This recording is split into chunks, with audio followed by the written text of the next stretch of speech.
Okay, so you guys are jumping into this discussion of models, and one of the books I've given you to read presents a host of different perspectives on student ministry.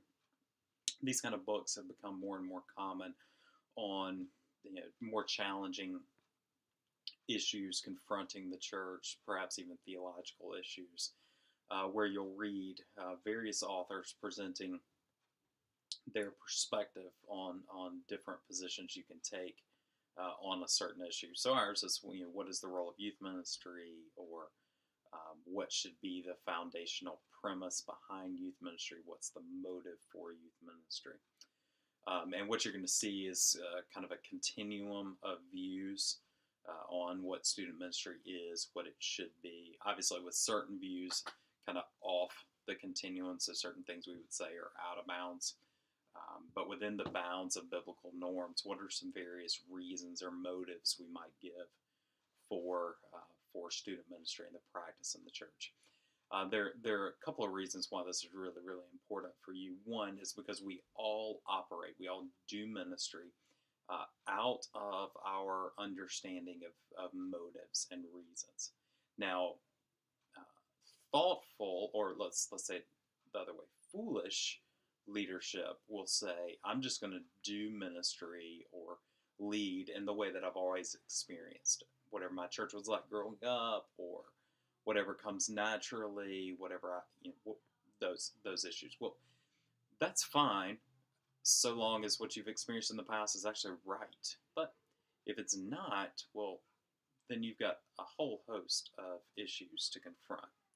So if it's wrong, or if you're not sure, well, then you've got to determine, really wrestle down, what do you believe is the motive for youth ministry in our culture. And that's the point of this class, is that you would have a real clear basis, rationale for why we do what we do. And this is the hard work of church leadership. It's easy to do stuff. It's easy to do student ministry, plan trips, do all sorts of things. But it is really, really difficult to understand why you do what you do, and then to make decisions in light of what you do. And that's what I want to sync up, or work to sync up in this class, is that we would understand why we do what we do, and then do the really hard work of saying, let's sync our ministry practices to our understanding of why. Now, the second challenge, and one that you are sure to confront, is this. Student ministry, at its best, is a subset of ministry in the life of the church. You don't see student churches, or if you do, I would say those are outside the bounds of biblical norms. Churches aren't one generation. Churches are multi-generation, multi-ethnic, multiple socioeconomic backgrounds. They're diverse. That's what they're meant to be. You can't imagine a church led by a 17-year-old pastor. That's probably unwise. So student ministry is going to be a part on the hierarchy of other things that the church is going to do. It's going to preach, it's going to have music, it's going to have other age-graded ministries, it's going to pray, it's going to do all sorts of things. Now the challenge is this one subset ministry. It has to, at its best, it has to sync or be in line with the overall rationale for the church's existence. Particularly if you're in a church with a pastor who is not you.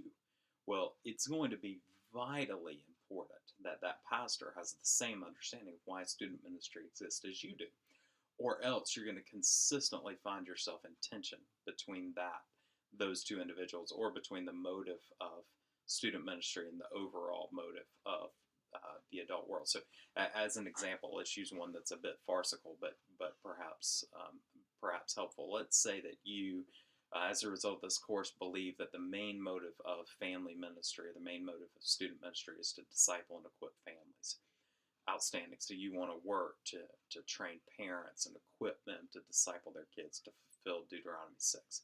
But let's say your pastor, or the deacons, or the normal people in the church see student ministry as a way of babysitting the kids while the parents go to Bible study, or while the parents go to big church, whatever the case may be.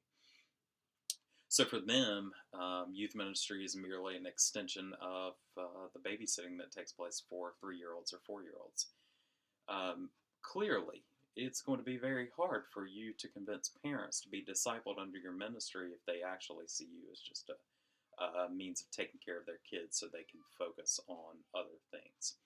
And it's in this juncture, this point of conflict, that so many student pastors, workers, volunteers really flame out. They can't do the hard work of syncing up their ministry with the overall life of the church. And that's why at the outset, I would encourage you, if you're in a church where you're volunteering or serving, or certainly if you're serving as a pastor, a staff pastor, or part-time worker, that you spend time talking with the leadership of your church, with your pastor, about his understanding of why student ministry exists, what the goals are of the ministry, and that you make sure those are in line. Over time, it will be critical for you to make sure those are in line, in that you would choose ministry positions based on those lining up. Now, I get it. At this stage in many of your development, you're in a church, you're serving. This may not be your long-term fit. But once degrees are done and once you move into more, perhaps more vocational ministry, regardless of the stage, one of the things you're going to need to ask yourself, even as you're interviewing for positions, is, does the culture of this church, does the ministry philosophy of this church support what I believe to be true about student ministry or about any other ministry? If it doesn't, then it's unwise for you to be a part of that church or to serve on staff or to volunteer, so on and so forth. One of the things you'll learn, perhaps painfully, and this is from personal experience, is that you are unlikely to change the overall culture of the church from the position of student ministry. Now, you can do a lot of good things, but if the overall culture of the church, or if your pastor believes something fundamentally different about ministry than you do, you are going to continually be frustrated and your ministry will be stunted.